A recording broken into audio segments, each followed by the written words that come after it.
Good morning, all. Just waiting for a few more people and then we'll get started. Good morning.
Good morning. Good morning. Trying to switch devices really quick. Good morning. Morning. Good morning. Good morning.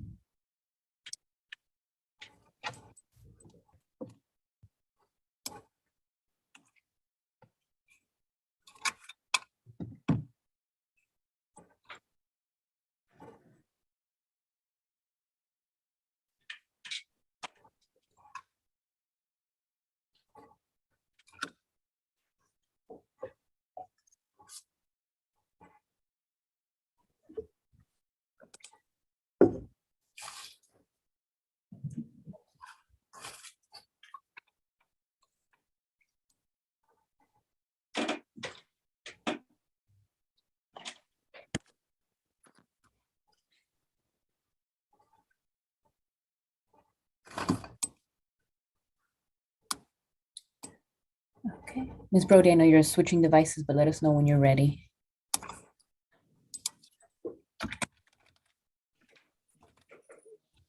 We can still start.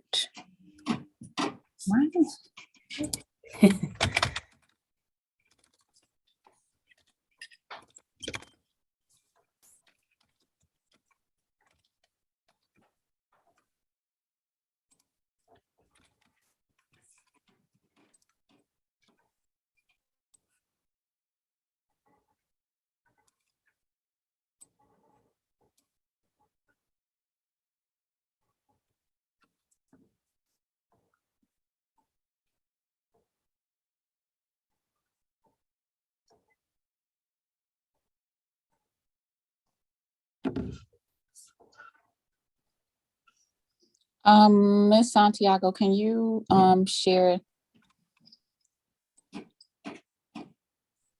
the agenda? Sure. Please.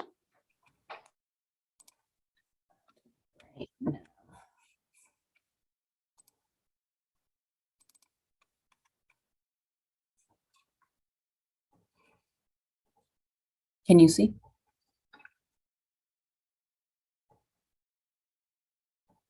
Okay. Yes. So, good morning, everyone. Welcome to the School Choice and Facilities Committee meeting of Hartford Public Schools. I am Shantae Brody. I am the temporary chair of this committee, and we are going to get started. I have my board colleague, Yvette Bello, on with me, and I think it's just us two. That's correct. I was scrolling like it's just us two. So with that, we're going to get right into our first agenda item, which is the Weaver fire alarm system. I don't know if Chief Gooch, are you going to do an introduction to walk us into what we're looking at today? Yeah, sure. absolutely. So I'm going to just start with that in response to a request, actually specifically your request. We asked the team from Arcadis and CES to join us today to speak to the response that was shared to us and then forwarded to you on the Weaver fire alarm system, specifically about the question related to whether the design called for speakers and strobes within the classroom. And so I'm actually going to make sure, Chairwoman Brody, that I stated that correctly, and then hope that you can give us your concerns and share and actually direct us to the actual diagram that we should be looking at for this discussion. Thank you. So I'll start off by saying that I want to understand I think I have an understanding of the process to the certain degree. So my concern was that a project goes out to bid, and I might be saying this all wrong, right? Mm-hmm. So correct where I am wrong. So a construction project, my concern is with the permit that was filed with the city saying, we're going to do this work. So this is our plan, right? So I've seen documents that are that was filed with the city, and what actually ended up in Weaver High School, that's not that, right? That there was supposed to be voiceover according to what was submitted. And for, if anyone is watching online, voiceover is when you can talk over the fire alarm system, separate from a PA, not the morning announcements. That is not what we're referring to. We're referring to voiceover, where there is the fire alarm going, you can speak over that alarm to give instructions. Example, you hear the fire alarm.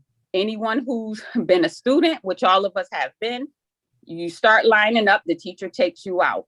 What the voiceover does is allow you to speak over it, to say something like, there's a shooter in the building, don't leave your classroom, shelter in place, there's a cold yellow, whatever we're saying over it to give instructions while this fire alarm is going off. My understanding is that the plans that was submitted and what was supposed to go on Weaver High School, this fire voiceover system would go into the classrooms. Currently, what is in Weaver High School is the voiceover is in main areas, some corridor area, the gym, the cafeterias, the auditorium, but it does not go in classrooms. Another issue is that every new school, from when we started like building these magnet schools, right? And though that was many, many years ago, 10 plus, probably 15, maybe. All of them have it, from Capital Prep, Sports Science. Every new building has it before Weaver High School, and even MLK came online after, and they have it in classrooms, voiceover into classrooms. Why does Weaver High School not have it? That is very concerning to me. And if what was submitted to the city, my understanding that a change order needs to happen, saying we are deviating from the original plans, no change, it has been confirmed, no changeover has ever happened. So I'm trying to figure out why Weaver High School does not have voiceover into classrooms, and more so, did we pay for that? And I'll stop there. Madam Chair, if I may. Yes. I think I hear two questions, but if I may, can we start with the first question of the diagram that speaks to the voiceover being in classrooms? Yeah, and the paying for it, that's a totally different meeting, probably for totally different people. Yeah. But so that doesn't even have to be addressed today. Yeah, so I think a good place to start is actually a review of the diagram. Kim Morehart is here with us, along with the, I believe, the engineers who worked on the fire alarm system. And so if I'm right, Chairwoman Brady, when we spoke, there was a specific diagram that you referenced. And if you could direct us to it, or Mr. Mohart or someone on the CES team can actually direct us to which diagram we should be bringing up to. Could we go share? to the diagram that was submitted to the city of Hartford? Yeah, the only reason I'm hesitating is because there were multiple, right, in the packet that they sent to us. And so I just want to make sure we're bringing up the correct one. Ms. Googe, this is Kemp Morehart. Before we go to the diagram, I'd just like to address a couple of the points that were made. I want to make sure that everybody on the committee understands that the fire alarm that was installed at Weaver High School is precisely what was documented for design and what was purchased through the bidding process. Ms. Brody is correct that the classrooms do not have what I would term voice enunciation. And I'd like CES to clarify the definition of enunciation versus voice over, quote unquote, because I don't believe voice over is the correct terminology. And also, I believe it's also a pre-programmed message, not the ability to use a PA type voice over through the fire alarm system. That would be done through the PA system. So I would ask Mike and CES to just address the voice enunciation versus voice over. Sure. Thank you for having us today. As Ken mentioned, my name is Mike Walsh. With me today is Doug LaJoy and Derek Bride. So we're all from Consulting Engineering Services. As we were introduced, our role on the project was to design the mechanical, electrical, plumbing, and fire protection systems. So we worked closely with Kemp and his team to make sure the systems were designed into the building, make sure everything was code compliant, and then ultimately our role during construction is to confirm that our design was in fact installed in the building. And so to go back to what Kemp had mentioned and where we started with Chairwoman Brody, what was designed on the plans is what was installed. There was no changes made during construction, and we did supervise not only the installation but also the operation of the fire alarm system. And so again, as we go through plans, and we do have them pulled up if we want to have control to show documents, we'd be willing to do so later. The original question was focused only on one drawing. So a couple months ago, I met up in Hartford with Claudio and Sal, and we were in the Board of Ed office with Ms. Googe. And we worked through what some of the questions were. And the main question came on the fire alarm riser diagram that our office did design. But in that set of documents, the floor plans were not included. And so in the response that we wrote back on December 8th, which I do believe the group has seen, we just wanted to make clear, in order to understand the entire design intent, we also need to look at the floor plan. So if you look at the floor plans, for example, in a classroom, we're asking that a horn strobe is installed versus a speaker strobe. And at the end of the day, in the classrooms, as we had discussed earlier, there is in fact a horn strobe installed. That's what our plan showed, and that is in compliance with the plans. To Kemp's other point, we do have the ability with speaker strobes in areas of assembly. And so if we look at a space such as a classroom, a gymnasium, or an auditorium, there are speaker strobes in those areas. But I guess the main point Kemp wanted to talk about is where do we have the ability to have messages, whether they're pre-recorded or we're actually using a microphone down in the main office? And the short answer to that is all those areas assemblies do have speaker strobes. And so again, the speaker is able to enunciate, as Kemp mentioned, a pre-recorded message. And in the classrooms, we do have a PA system, which again, messages can be announced over that. So the difference between the classroom and the gymnasium, for example, would be we'd be utilizing the speaker that's located in the ceiling from the PA system to let the staff and students know if there was a case that we needed to provide guidance. In the gymnasium and auditorium, we do have the ability to do that through the fire alarm system. So those are the two major differences. Can we pause there? Yes, sorry. Okay, so PA system, if the PA system malfunctions, how does someone who runs that facility know?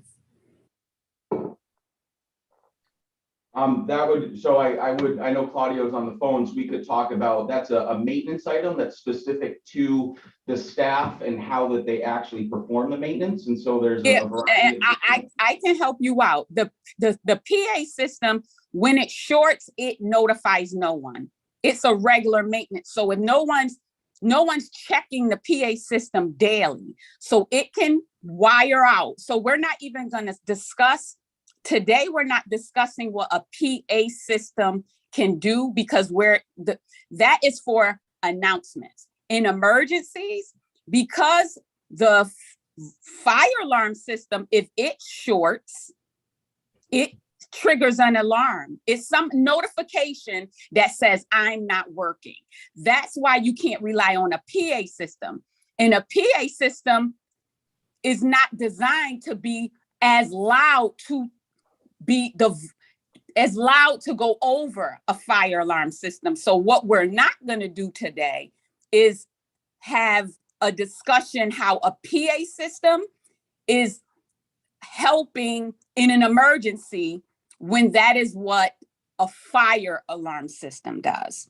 So because that's just not what we're doing, because Madam yeah. Chair, I understand, but I'm hoping that was lifted as an attempt to clarify that the fire alarm system can only share out a pre-recorded message. Is that true?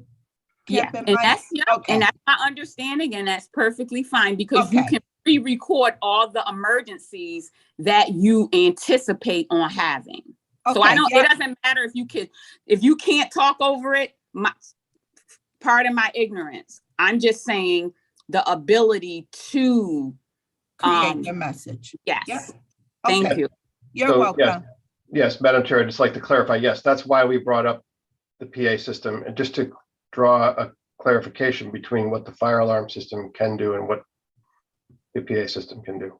Yeah, So- and I apologize. I think my intro might have been a little long-winded.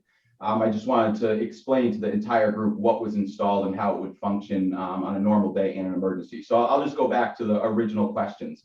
The system that was designed, and again, if you look at our floor plan showing horn strobes in the classrooms and what was installed is code compliant. That's why we designed it and made sure it was installed for that. And again, the second question I believe is what was designed is what is installed in the classrooms. And again, if you look at our floor plans to a classroom, it shows a horn strobe. That is what is installed. So again, the system is code compliant and what is installed does meet our design. May I Okay. just Just ask wanted to that- ask if Miss Bello, I'm sorry. Miss Bello, do you have any questions thus far? And I know she knows how to come off mute and just come. So jump sorry. right- And Okay. and I went right into it. Excuse me. Good morning, everybody. I think I'm following. I just want to see now the walkthrough of the floor design as shared. So just to get to the Okay. root of the misinterpretation or the whatever. Just trying to. Okay. I'm following. And I do want to say that the information I received when I reached out to the City of Hartford License and Inspection, the diagram I saw, which was one of the diagrams which was in the mini documents that was submitted from you guys, I believe, it said speaker. It didn't say just horns. So what you're referencing, I don't know if that's something that you designed, but as far as what the city was providing to me, it did not have just horns. It's speakers. Speakers were going on every floor. So I don't know what you're referring, but I know what I saw and what was available to me from the city. They didn't even provide me with those other documents that they didn't even provide me with that, with all those lines going everywhere. So that's not the diagram I'm referring to. Okay. So what I can do is, And one clarifying question, I'm sorry. So you're saying it does not have the ability to have a live message? You can't talk over it. It has to be pre-recorded. Is that what you're saying? no, that's not what we're saying in terms of how the system could in fact be programmed on the backside. I thought the messaging was focused on the classrooms at this point. Again, I could switch to the auditorium if you want to focus on that instead. No. So the question that I have right now, because you said it would have to be pre-recorded. Does this system has the ability to talk live over it while the alarm is going off? No, well, the system does have the ability. What Kemp was mentioning is the pre-recorded is what the system is set up day one, and that is in fact what you have. But to your point, absolutely, if you go to the space, you can pick up a microphone and speak over it. And again, when we talked about the areas of assembly. Thank you. So on this sheet, and again, as was pointed out, this was not included when the original question came out. So this is our typical floor plan.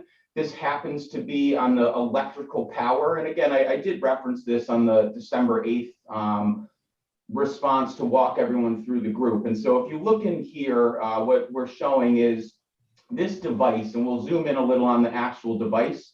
In a typical classroom, this happens to be in the chemistry 4029, but the device that has the 75 next to it, a triangle, a square, and then a shaded square in the middle. Derek's going to show us on the symbol list that, again, this typical classroom, you come to the symbol list to understand what that exactly means. One more down. Oh, sorry, my God. And so we're going to show that on the symbol list, again, you can see right there, a wall-mounted combination horn strobe. And again, that's the triangle with the square and then the shaded square. That's what we were looking to have installed in the classroom. And that is in fact what you have shown today in the building that we've seen operate and be installed. Now I want to go to the other document that was referenced, and that's our fire alarm riser diagram. And again, this is where the question originally came up from. So the fire alarm riser, the best way to think about this, Derek, on the right, we're gonna zoom in on the speaker strobe on the notes where it says if it was installed in these spaces, here's the candela. So in the middle right. So one of the questions came from note 8. And again, this drawing, the best way to think about this drawing is if you go out and buy a washing machine that's made by Whirlpool, there's 20 different models that come from Whirlpool. And they're not going to go through and specify exactly all the differences in the maintenance diagram and rip them all out. So this drawing, the fire alarm riser diagram, says if we were to install speaker strobes, we want to make sure they're in compliance with, again, note 8 being one of the examples. And if you go to the wiring on the left side of it, it shows how they'd be installed.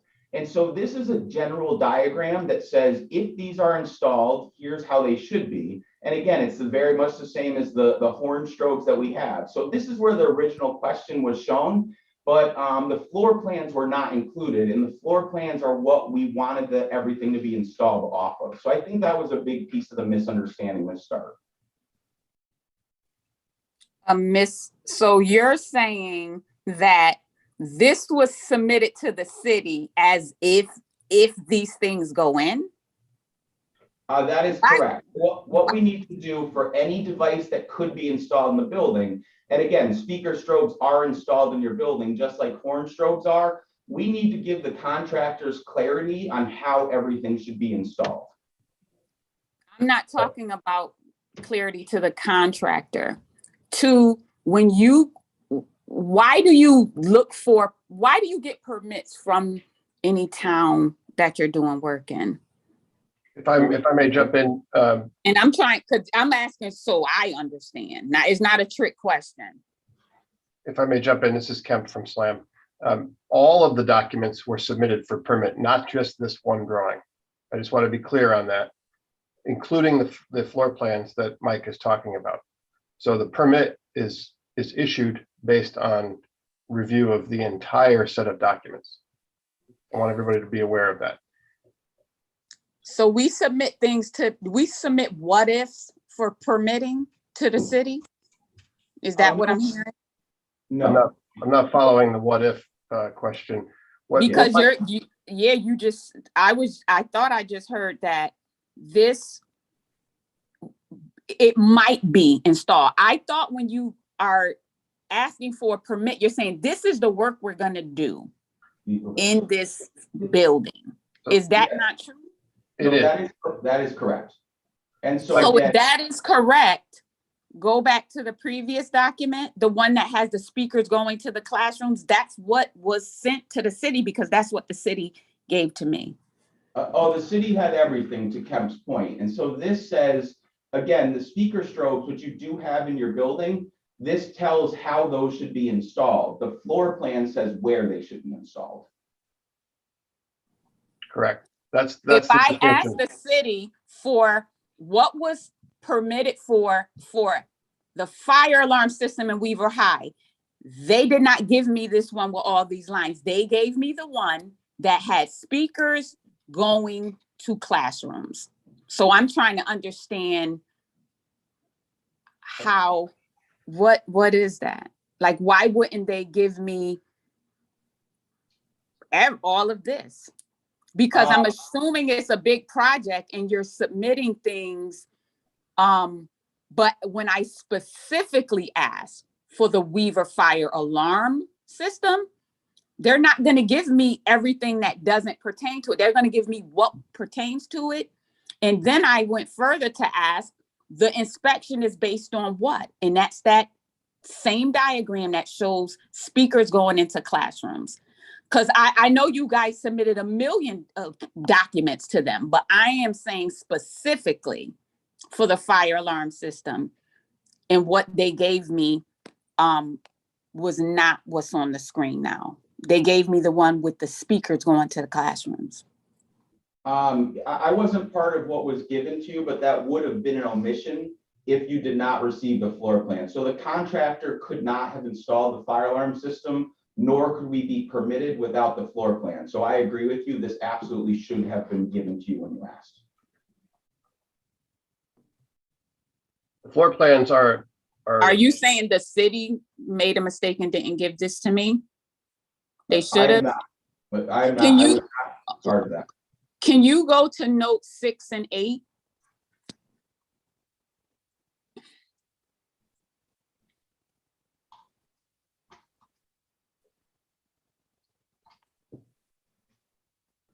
Yep, so we looked at 8.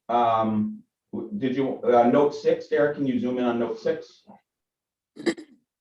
So note 6 is saying additional equipment that we want. So here it lists speaker strobes, pole stations, strobes including conduit. And so what's going on here is these are not installed exactly as we're asking here. This is telling the contractor, as you bid on this project, please include these items in your bid. And what happens with these is they're either installed during construction or they're handed over to the owner with what's called attic stock. And so if a speaker strobe broke, you have 35 additionals that could be passed along and installed in the future because it's attic stock. And then number 8 is talking about speaker strobes, and Candela has to do with how bright they are. And so that's not the speaker per se, that's actually the strobe. So Candel is saying, we need the strobe to be this bright. So it's saying for speaker strobes, they need to be this bright. So you're ordering 35 extra speakers just in case one breaks down the line? And one of the reasons we do the extra speakers in this project is, they're installed in the assembly areas. One of your main assembly areas is the gymnasium.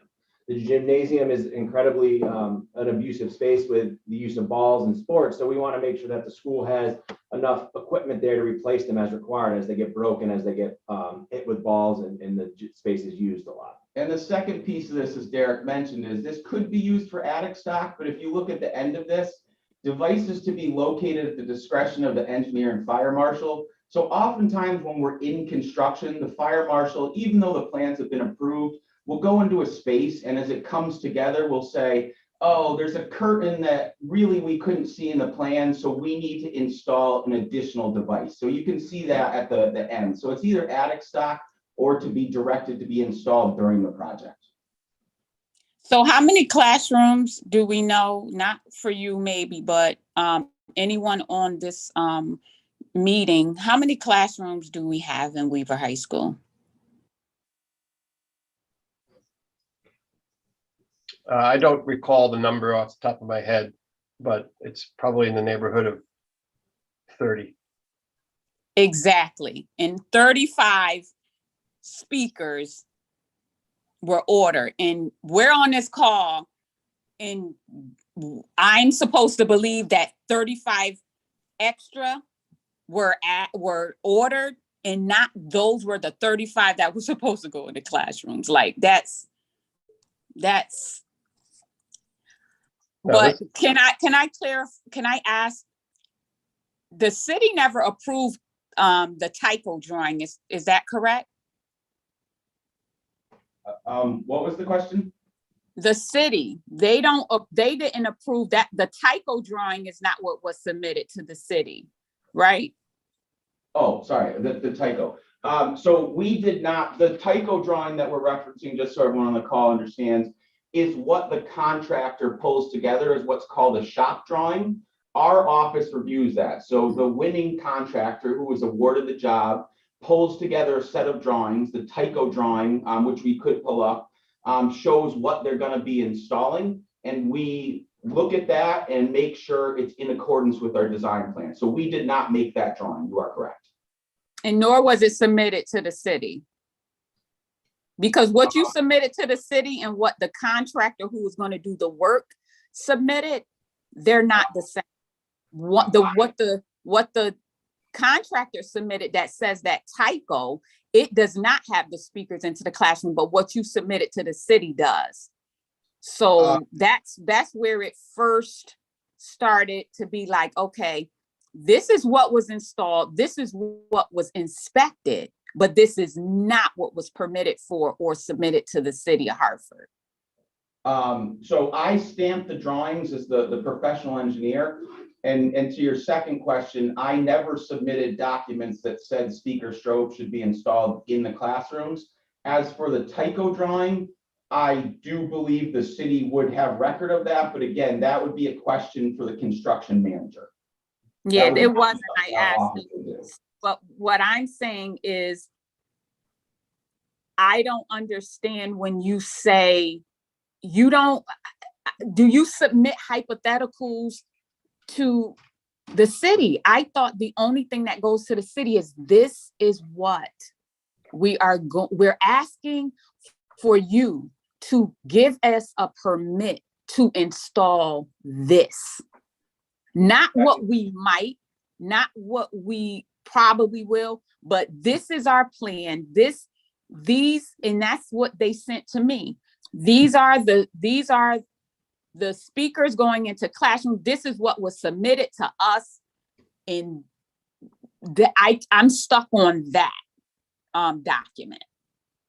Okay. Because I don't have any other change, there's no change order saying we deviated from that document that showed not the horns, but the speakers going on every floor going into these classrooms. Mike, if I may jump in, this is Kevin from SLAM again. I want to be clear, the permit drawings that we submit to the city for permit are our design drawings, the ones that you're looking at right here.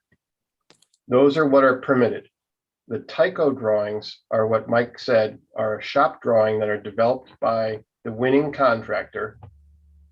And they interpret our design drawings and they develop their own shop drawings that are specific to that particular organization that is going to install that system. Our job as professionals are to review those shop drawings to make sure that they're in conformance with our design and permitted documents, which was done. And we verified that the Tyco drawings are everything that is required by our permitted design drawings. That's how the process works. But the Tyco never made it, that design never made it to the city of Hartford. The I don't believe the Tyco drawings go to the city. Those are part of the construction process. But what I'm saying is what did go to the city differs from the Tyco. And Tyco was installed and what went to the city was not. They don't, the system does not differ. The drawings are different drawings. I agree with you on that. But the system meets all of the requirements of the permitted documents. Can you address note 8 and what note 8 says, please? On which plan? When it was the note 6 and the note 8? Oh, on the riser? Yes. So note 8, we'll pull that up again. Again, that talks about the brightness of the strobe. And so when you see the mention of candela, that has to do with the brightness of the strobe. So when you look at a device, as it flashes, when the fire alarm goes off, when you see 75, it's saying how bright the strobe would be. Is that the note? No, it wasn't about brightness. Oh, wait, so stay here. Well, it says speaker strobes. Go back to that note. Alex. Zoom in on note 8. I'll talk to that. Is this the note you're referring to?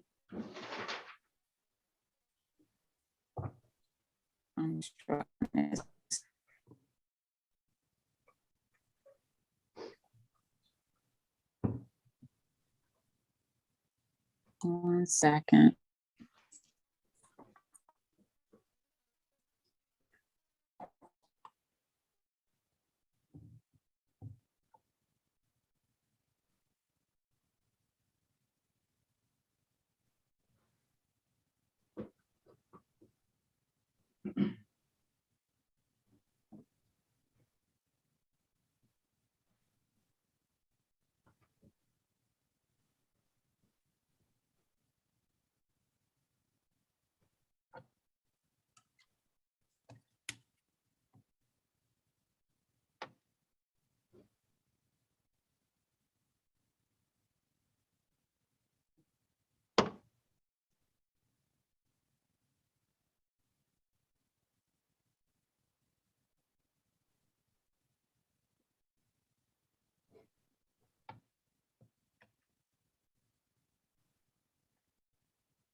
I'm sorry, I was on mute speaking. So it says speaker strobes.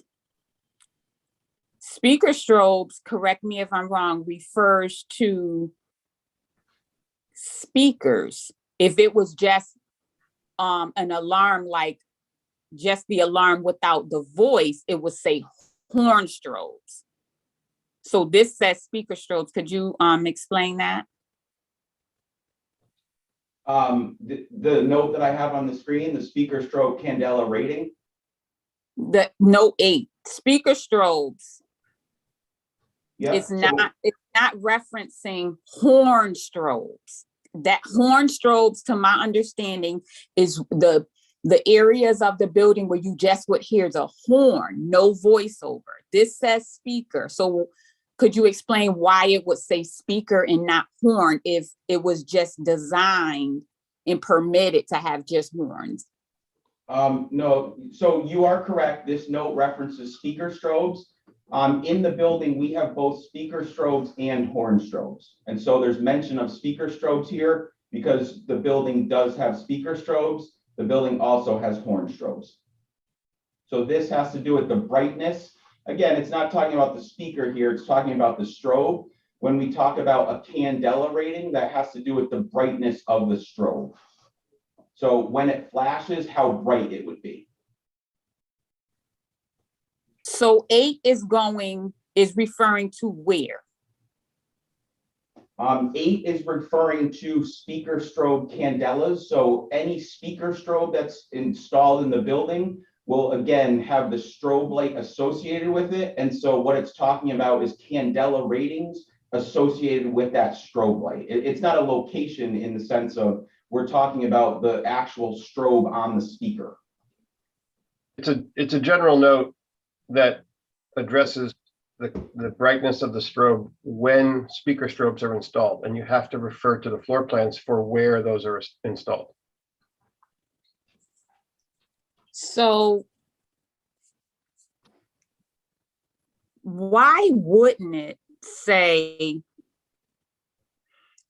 speak back to the speaker strobe, right? Why wouldn't it say speaker strobe in every one of your drawings? Well, why wouldn't it say horn? Like if we're, can we go to the drawing that that to my interpretation was submitted to the city? Yep, that's the one where note 8 was, correct? So there, where note 8 was. Oh yeah, bring highlight. I believe this is the drawing you're referencing. We'll zoom in so you can see it closer. And then zoom in to note 8. Yep. What is that third line down? To the left. Oh, my apologies, sorry about this. So zoom in to note 8 here. Is this the document you were referencing? Zoom in more. Yeah, I think you just need to move over. She's asking to see the whole document. Oh, okay.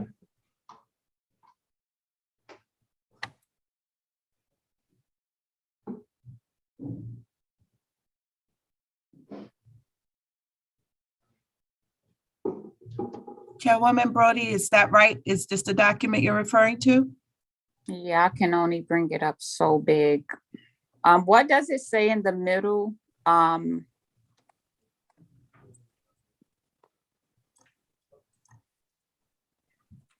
The first highlighted in the middle, This one? up top. This So one? those are, so you see how it says fire alarm transponder panel with voice evac. So that's what it's saying. It has voice, right? Does it? No, You do have voice evac in parts of your building, yes. but this is this the document that I have to pull up this document? Because I know it was quite a few documents sent to us. But when the what, so that's the voice.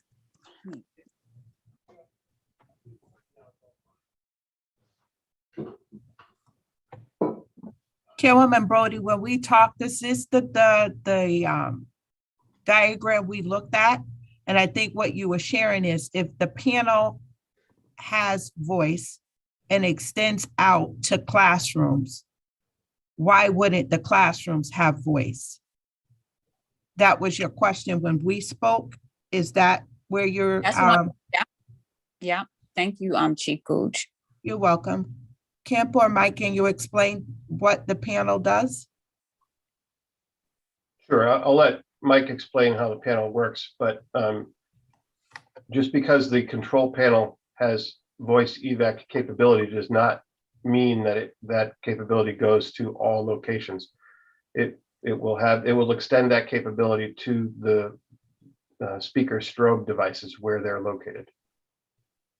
And as Kemp So mentioned. the wires going to the classrooms are just on the diagram. So as Kemp mentioned, what you need to do in order to understand the full functionality in each of the spaces is refer to the floor plan we showed earlier. So again, if we're speaking specifically to classrooms, as Kemp mentioned, the panel that feeds the classrooms will perform functions that the end devices are able to do. So in your classrooms, you have horn strobes, and those do not have voice evac capabilities. Why don't I see horn strobes on this? Horn strobes is not on this at all. They're shown on our floor plan. So what Derek has here is, again, what was submitted to the city, our symbol list. And if you tie that symbol list back to the floor plan, that's where it shows to install the horn strobe. So the horn strobes are shown on our symbol list and the floor plans, and both of those documents were submitted to the city. So you're saying where you're talking about speakers and horns, because it's other diagrams, the typo, it says just horns for these same areas. So you're telling us here today that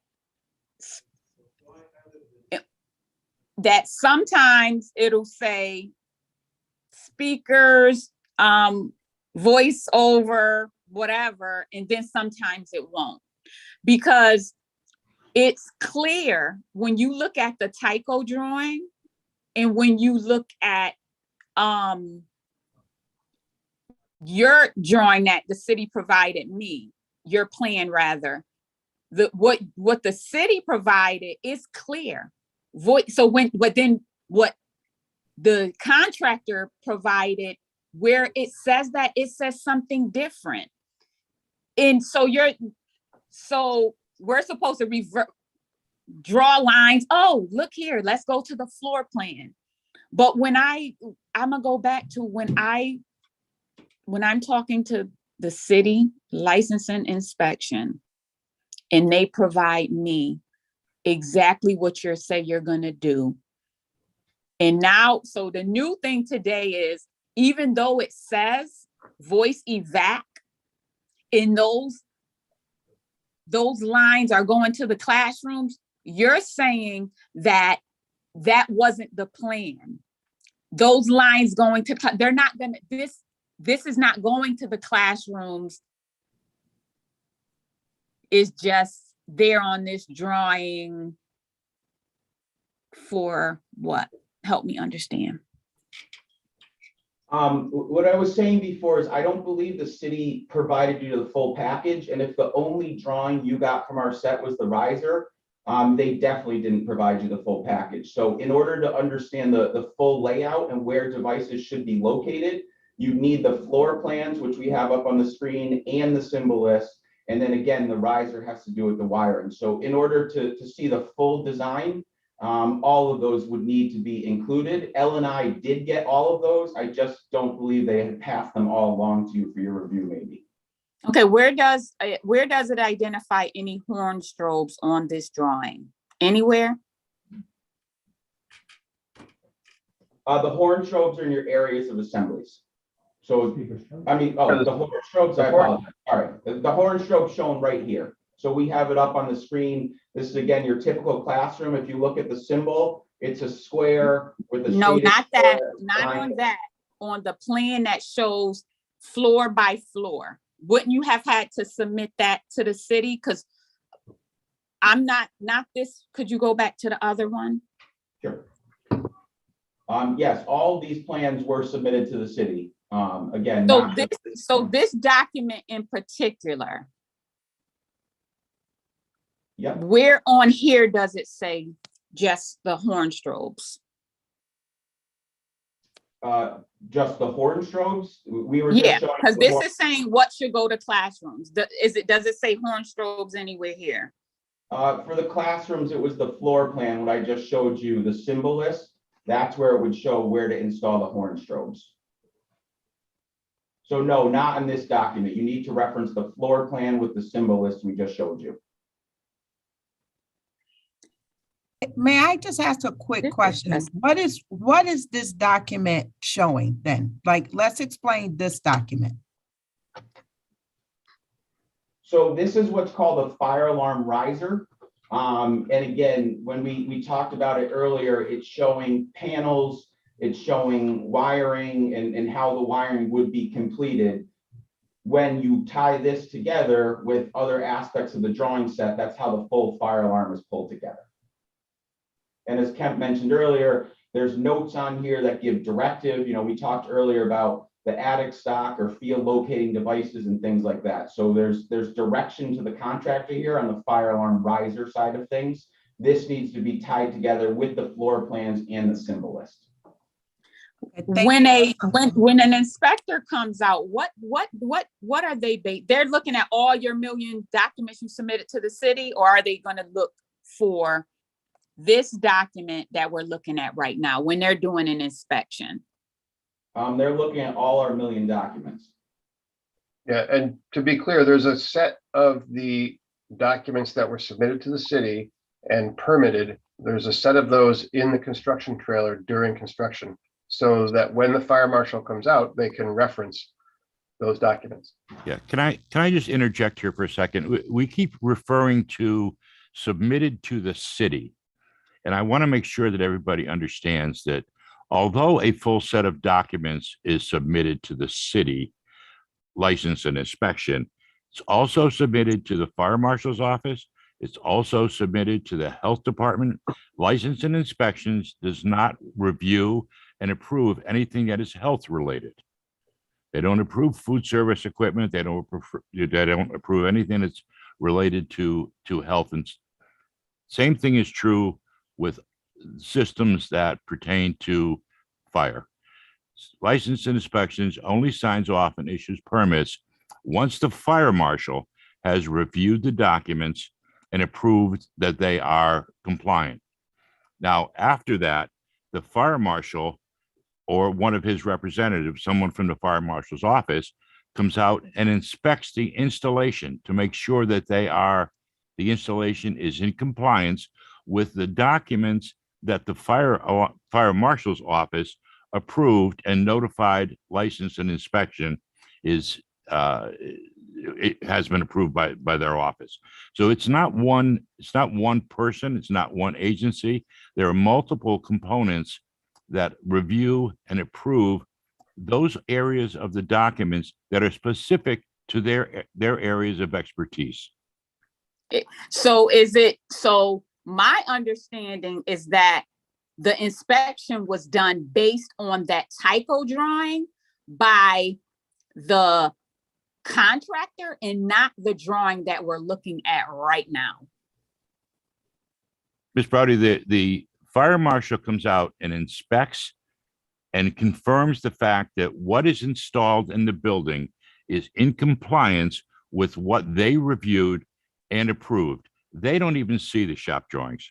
Most of the time they don't, unless they ask for them. It's not normal. So, but just because the fire marshal came out, at this point, Chief Gooch, I don't know if Ms. Bello has anything to add, but at this point, I know what I'm looking at. I know what the conversations I've had with the city. I'm sitting here and I'm expected to believe that 35 extra horns were ordered when we have approximately 35-ish classrooms, not horns, speaker strobes.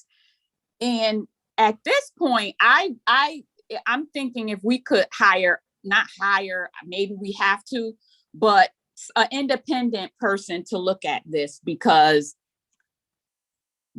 it's like you're trying to take me around in circles, and it's pretty clear. Like this, to me, this is not complicated. What I'm looking at in front of me, to me, was supposed to be installed and it was not.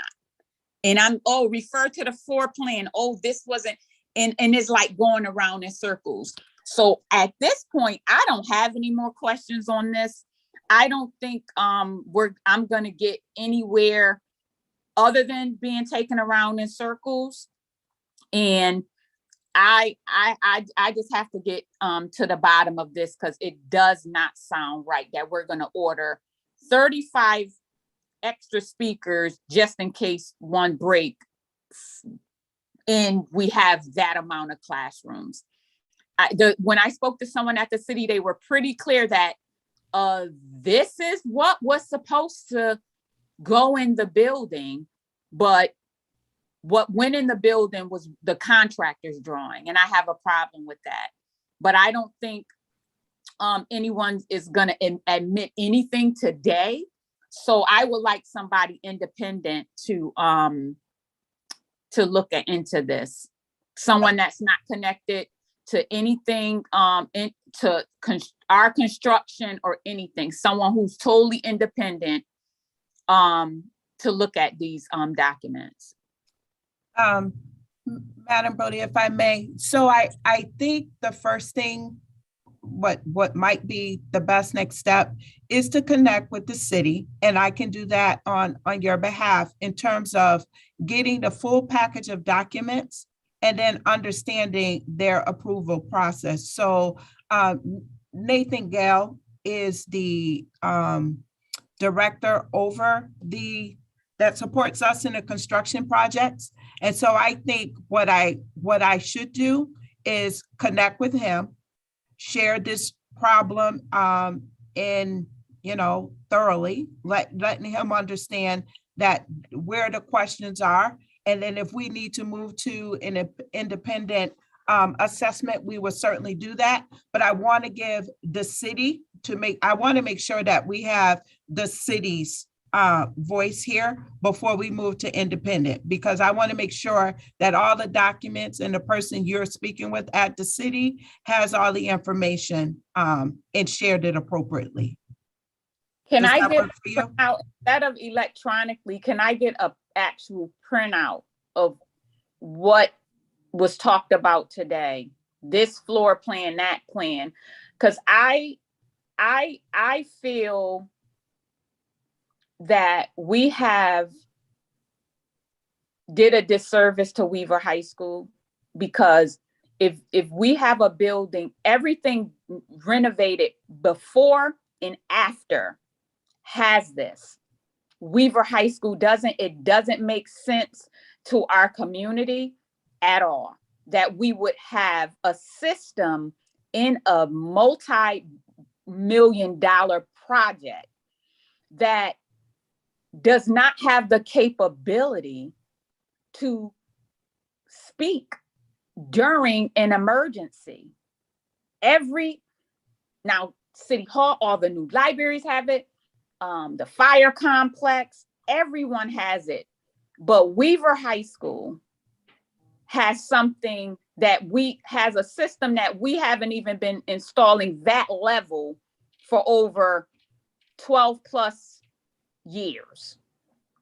Chairman Even Brody, yeah. Yeah, it just really, it makes absolutely no sense. It makes absolutely no sense. And why would we do it everywhere else? But we're not gonna do it on 415 Granby Street. That's Yep. So I know you and I have discussed this before, and I said, as the district, as we move forward with our educational specifications, there are items that we know that we need to pay attention to and ensure that we have equity across schools. And certainly this situation have lifted that, as the fire alarm systems placed in our building is one that we need to make sure we keep our eye on. And so going forward, absolutely, we will do that. But again, I think our step is to go back to the city, get all the information that was shared and sent to the city from and through the school building committee. And then we will unpack that and then do our best to understand the process where I hear the architects and engineers tell us that we have to look at the whole to understand how we got there. I hear you saying that we need to figure out if that's correct, right? Because now I'm hearing about tycho drawings. So I think it will like benefit us all to understand how the process works. Once we go through the board, once we go through the Hartford School Building Committee, and then all the way through to permitting and the sign off from the fire marshal. So I hear you, and I think I will be in touch with Mr. Gale to get the full lot of documents. And then I'm not sure if it will be helpful once I talk to him, if we huddle with him and have the conversations along with the other city entities that are involved.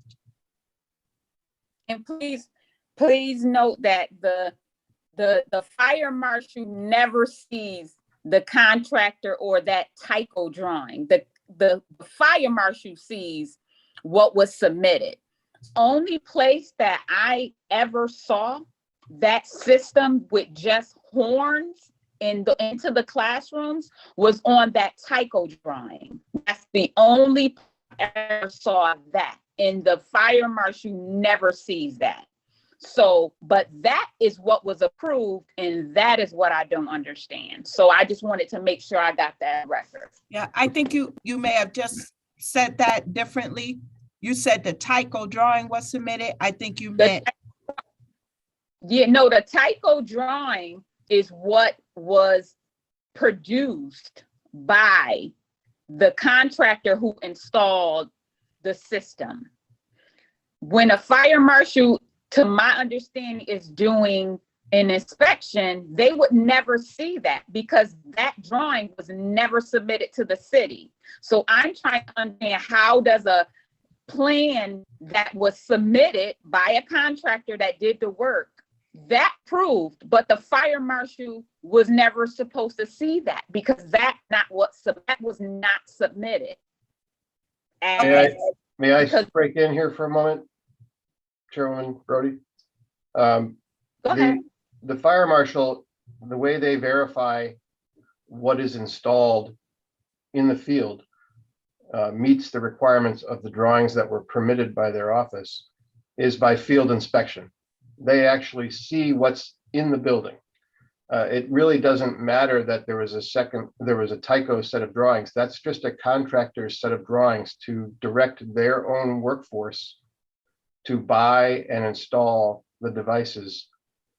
And the ultimate back check by the fire marshal is by visual inspection walking the building. We would not get a certificate of occupancy if the system installed did not meet the permitted documents, which are our design documents.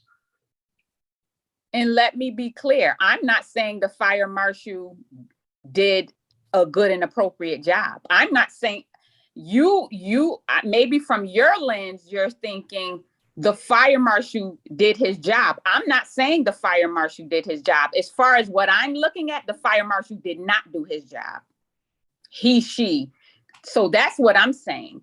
So there's a possibility that what the fire marshal should have been inspecting based on that was not done. That's what I'm saying today. Chairwoman Brody, and I think again that if we work through the city and then work with the entities that were a part of this process, then we can get there. Agreed? Can I move forward with that? Okay. Yeah. Okay. Hopeful that will take place. And I think we had provided a list of schools that had the, now I'm scared to call what it is. Voiceover, voice enunciation. But I just want to say that not all magnet schools have it. We know that Capital Prep, Global, SMSA, and MLK have it. And so I think we had shared that list prior, but not here nor there. I just wanted to just be clear on the record about what some magnet schools have. And I would like to make one final closing comment. I want to make sure that everybody on the call understands that the fire alarm system as designed, as installed at Weaver High School is fully code compliant with the code that the building was designed under. Yeah, I think that we had I don't know, in a couple of meetings, had confirmed that it's safe and up to code, that now the question had remained around where were the speaker strobes supposed to be placed. So I Yeah, think we're good and- there. Yeah, we didn't, the code at the time, I'm not sure. I'm just saying what should have gone in versus what went in. Okay, That's a discrepancy for me. So I'm not discussing code at this point. That can come later, down the line. But as far as what was supposed to be installed, I'm not sold on that by far. That has not been proven to me. so I will certainly connect with Mr. Gale and take the next steps discussed. And I think West Middle, you didn't say West Middle in that list. I believe they have it. Okay, thank you. Mm-hmm. I will definitely confirm that. Okay, thank you. You're welcome. Thank you, CES and Kemp and Mike for joining us today. I think we have the information from you, especially as is outlined in the response. And again, my next step would be to connect with the city folk to just understand that process on their end as well. Thank you for being here today. Thank you. Have a great rest of your day, guys. Thank you. Thank you.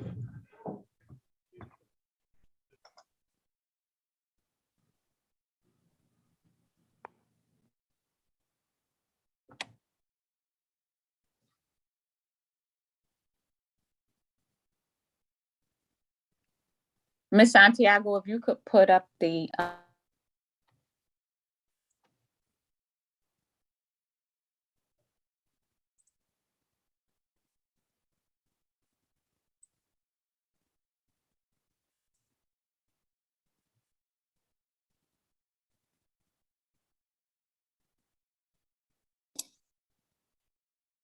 Oh, sorry, you're on mute, Ms. Brody. sorry. Excuse me. So next, we have Office of Enrollment and School Choice Update. And I believe Chief Gooch, you or someone from your office Mhm. will be providing that. Yep, thank you. I'm going to turn over the update to Director Carolyn Rossley. Good morning, everyone. Morning. A little chilly. So good morning. And as we anticipate this storm coming for the weekend, just trying to get ready. I hope everybody's doing well. Just to be brief, just wanted to give you an update on the things that have been happening in and around the office. This past weekend was the RESCO virtual fair, which was the first time that they've done it. And it was sponsored by the fair. They had to go virtual due to, Omicron and COVID restrictions all the way around. It was, as you could expect and anticipate, about there were some technical issues, and then there were some good highlights, a live chat feature and a few things going. It's hard to gauge the true number of participants based on the analytics, because there were about 450 individuals that they show tapped in, but it's really hard to gauge whether or not what the true number is. Probably close to 250 of new participants. We think that half of those numbers include just staff coming in, signing on, doing, and having to maneuver in and out and around. I'm sorry, Carolyn, if I can interrupt just 1 second. So we highlighted in our last school choice and facilities meeting that the Regional School Choice Office was planning a virtual fair, right? And so again, I just wanted to make sure that that was clear. We kind of jumped right in. And so this is the follow-up of saying that fair occurred. And we believe that there was participation, but it's just hard to gauge how much due to the number of staff from all the operators that were involved in the fair. I'm sorry, Kel, I just wanted to make sure that was clear. I appreciate it. Thank you for the clarification. I tend to just jump right in. So, and the traffic was lighter than anticipated. Actually, it was just light in general. On average, maybe about 3 or 4 families clicking into to each school site, or in some cases, just roaming around and never actually clicking into a session. So that's just that update. Our virtual experience will be this weekend. It won't be, it'll be an opportunity for people to click in and around and explore schools and look at their web pages and look at their commercials and see different highlights of what schools are doing. And in some cases, tours around the building. So that will be happening this Saturday.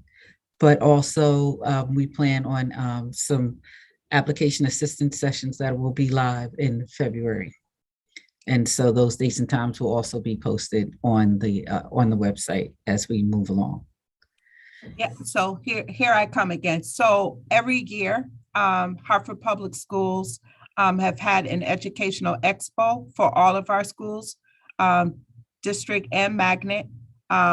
So basically what's happening due to our new way of operating is that this educational expo is going virtual.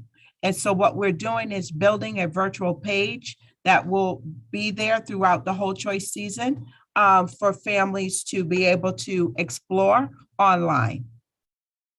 And so that kickoff will happen this weekend and actually continue throughout the season. And we are working to make sure that our families have access to this information throughout the school year. So while COVID has prevented us having that in-person connection, it definitely has given us the opportunity to engage with our families and create this virtual space for them to engage, which we think is a positive. Thanks again, Chief Davis Goosh. In both of those sessions, the application assistance sessions will be in English and Spanish when staff are, when those dates are posted. So in other news, the actual deliverables that schools have received and that are available to parents and to pick up or to touch if you need something to hold on to. Our school selection guides are available at the schools, have been delivered and are working their way through different major points throughout the city. The Resco catalog is available, and our Hartford, in addition to that information, which is also on our website, we are highlighting for families our relationship to Hartford Promise to remind families that there is a relationship here and a reason to choose to stay with Hartford, either public or magnet school, neighborhood or magnet schools. And so that information is out and about. If I may, that's a great segue to sharing the postcards that we talked about. We take additional efforts to support our students transferring from middle school to high school, and then from elementary to middle school, and then from middle school to high school. So Ms. Santiago, can I have the opportunity to share real quick? Thank you.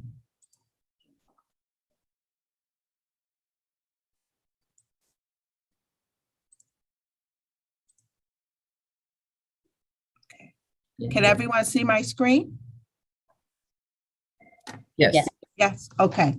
So this is what will be sent to the homes of our middle school students. As you can see, look who's heading to middle school. Let's go. And on the back, we actually speak to the student as you prepare for middle school. I won't read it for you. Please have a look. Again, our goal is to demonstrate to the student and their family that we're with them as they make this journey to middle school. We're letting them know that based on their attendance zone, that this is their school assignment. However, we know that we have other opportunities for families. That information is also listed here for the student to engage in magnet or open choice options. And we also work with our school counselors in the building. They also have this information per student. So as they walk through this transition, they have our support and also the support of the school counselors. I'm going to switch to the high school postcard. Give me 1 second.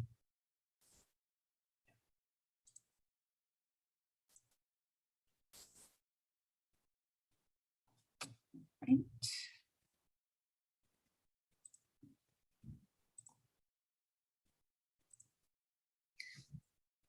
So, hey, William, enjoy the journey to high school. We always place the school's logo on the front of the card, just giving them an indication that they are all set in their assignment for high school unless they choose a different option.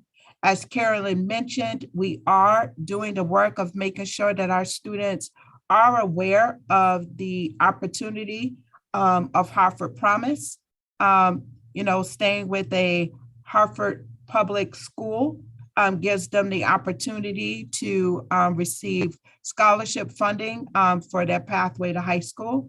And so we've done this work this year of engaging more so with the Hartford Promise during our choice season.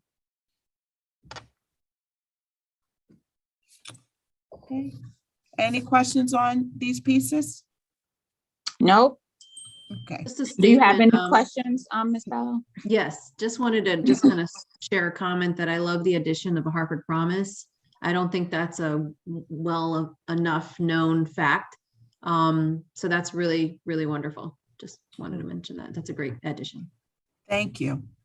Yeah, that Hartford Promise is helping mine out. Oh, yeah. It's great too. Just a side note, like if a student is like it goes a little further or probably a lot further than just we give you this scholarship. Like they have an office you can call, and it's Yeah. like a whole experience for Yes. the scholarship recipient. Mhm. That they are there for them, and even sometimes they're able to do other things for them other than just this is your scholarship. I just want to start grooming, because that attendance piece, that's probably for another committee. Every committee I'm in, I'm like, that's for another committee. But that attendance piece is so crucial. Yeah. Because it's a high mark. And I'm just hoping that that's not like, I'm wondering, like, if it wasn't for the attendance, how many more, students I would know.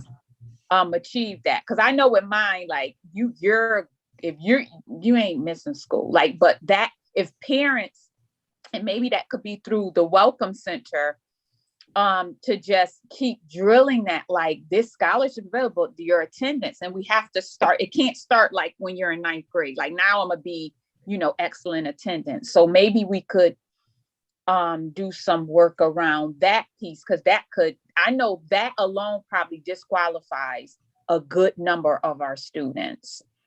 Yeah. I'm trying to, we also have additional materials that show. Carolyn, I don't know if you had if you could show quickly the Hartford Promise postcard that the high school students that will have that poster in buildings as well. It actually highlights our students who actually are benefiting from Hartford Promise on the posters and all that are going to the building to help kind of then do what you're just talking about, showing our students that this opportunity is there and reminding them of what it takes to access it. Yes. Again, we're working with the school counselors, so this is something that Superintendent Torres Rodriguez was very strategic and committed about and sharing with this office that we need to ensure that we are lifting for our students. Absolutely. Were you able to find it, Carolyn? Yes. Can I share my screen? Yes.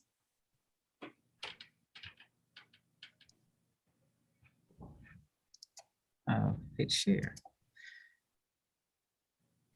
So these are our students. Can you hear me? Sorry.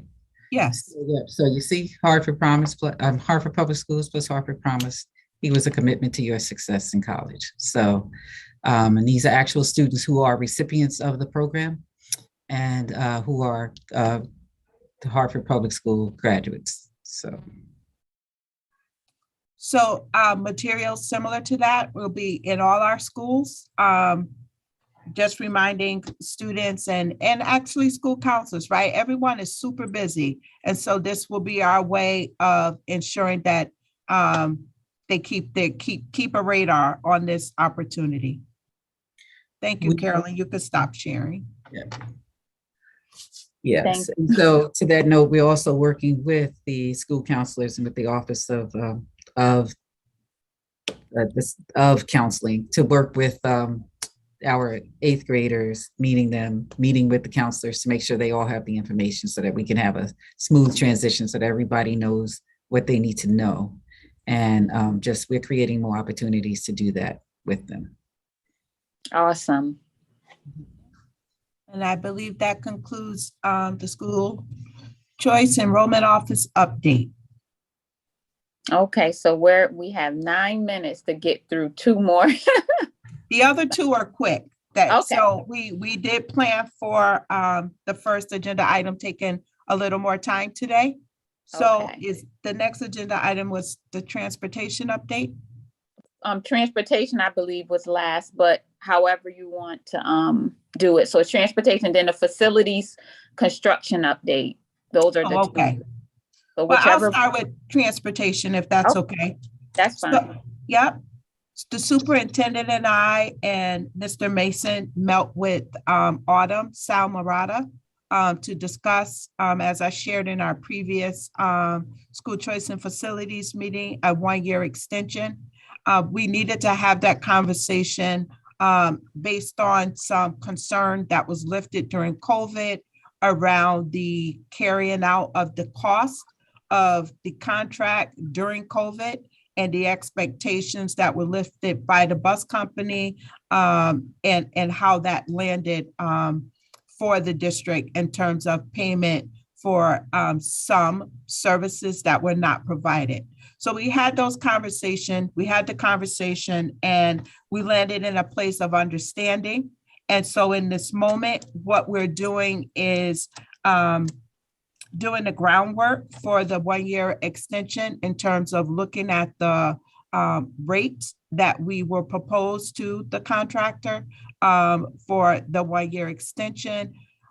I'm going to let Bill speak to, or ask Bill to please speak to why we're making this decision. The quick of it is that they have been excellent during this COVID. We've heard in the news where other districts are having significant problems with transportation, and for a district as large as ours to manage to go through COVID without interruption has been outstanding.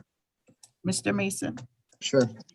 Yeah, so part of the determination on a 1-year extension was to be able to help with the issues with the bus driver shortage and the issue with, school bus shortages themselves. So we talked about it during the year that, we've done okay. We've been able to move things around because of the way the contract's set up, that we have our vans that we use for out of town, our regular small yellow buses and our big yellow buses for in town, which are CDL drivers, and our vans are passenger drivers. So we have issues where, say we're short a couple drivers on our bigger buses, we can take some of the smaller yellow bus drivers, move them to the bigger buses, and then use our van drivers to fill in where the yellow buses work and drive a van to get those students to school those days. So as this contract works, we've had some flexibility and been able to do that. It's really saved us throughout this time of the extreme shortage in CDL drivers. So that's what's helped us. And the main reason we're going this route with an extension is because of that. If we go out to bid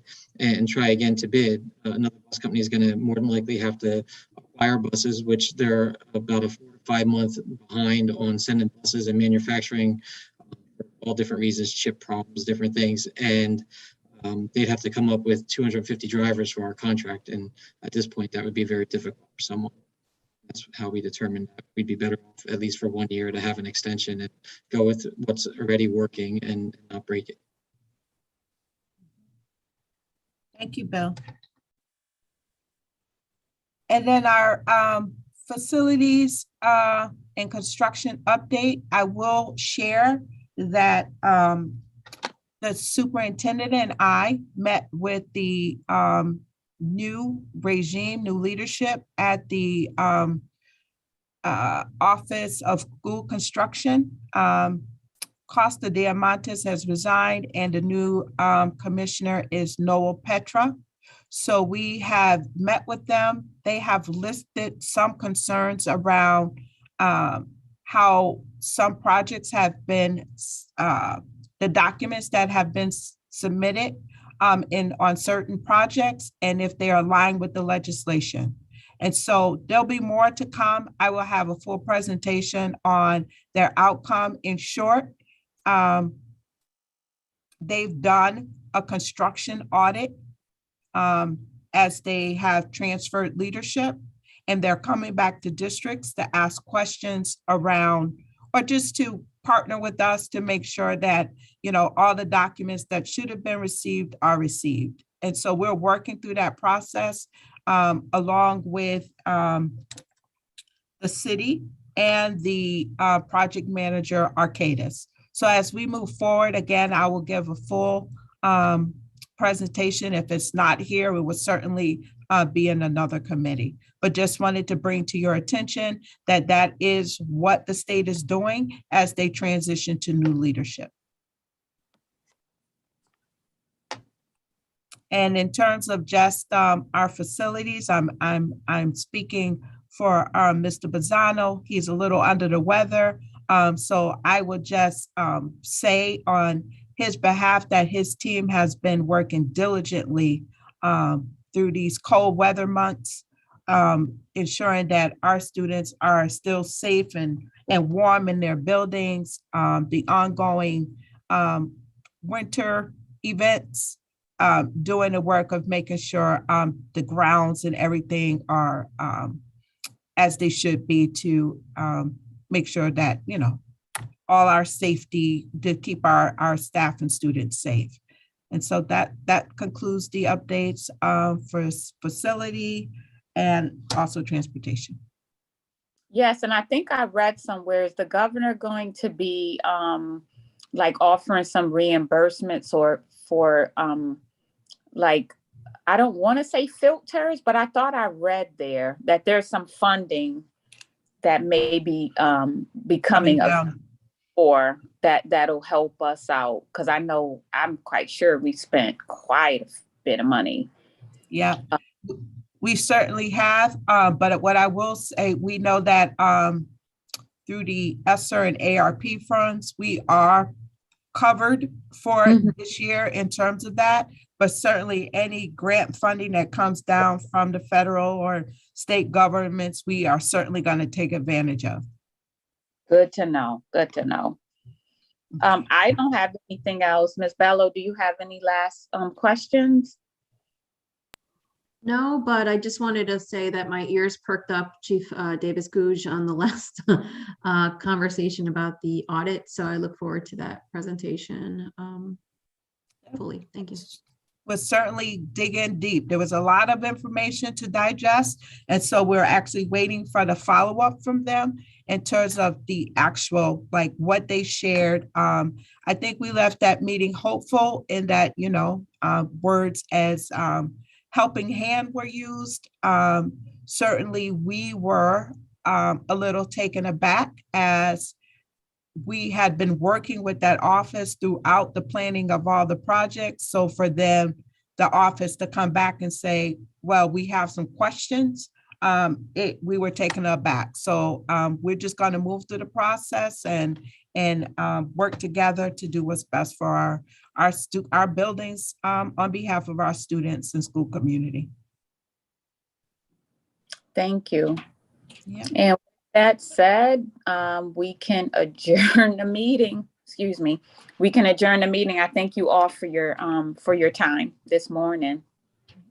And thank you, Ms.